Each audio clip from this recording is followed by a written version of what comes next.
अकबर बीरबल हरे घोड़े की कहानी। एक शाम राजा अकबर अपने प्रिय बीरबल के साथ अपने शाही बगीचे की सैर के लिए निकले। वह बगीचा बहुत ही शानदार था। चारों ओर हरियाली ही हरियाली थी और फूलों की भीनी भीनी खुशबू वातावरण को और भी खूबसूरत बना रही थी।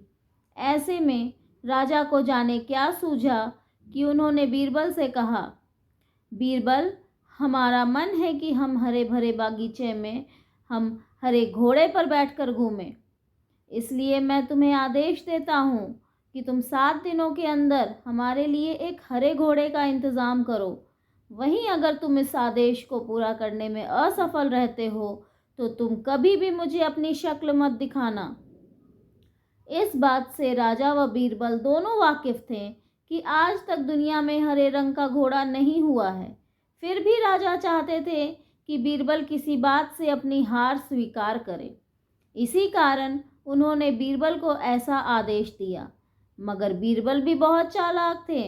वे भली भांति जानते थे कि राजा उनसे क्या चाहते हैं। इसलिए वो भी घोड़ा ढूंढने का बहाना बनाकर 7 दिनों तक इधर उधर घूमते रहे। 8वें दिन बीरबल दरबार में राजा के सामने पहुंचे और बोले, महाराज, आपकी आज्ञा के अनुसार मैंने आपके लिए हरे घोड़े का इंतज़ाम कर लिया है, मगर उसके मालिक की 2 शर्तें हैं। राजा ने उत्सुकता से दोनों शर्तों के बारे में पूछा। तब बीरबल ने जवाब दिया, पहली शर्त यह है कि उस हरे घोड़े को लाने के लिए आपको स्वयं जाना होगा। राजा इस शर्त के लिए तैयार हो गए। फिर उन्होंने दूसरी शर्त के बारे में पूछा।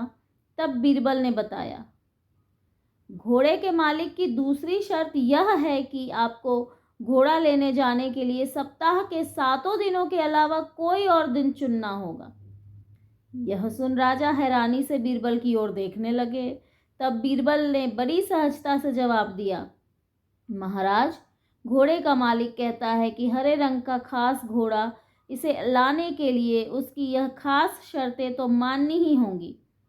राजा अकबर बीरबल की यह चतुराई भरी बात सुनकर खुश हो गए और मान गए कि बीरबल से उसकी हार मनवाना वाकई में बहुत मुश्किल काम है। कहानी से क्या सीख मिलती है?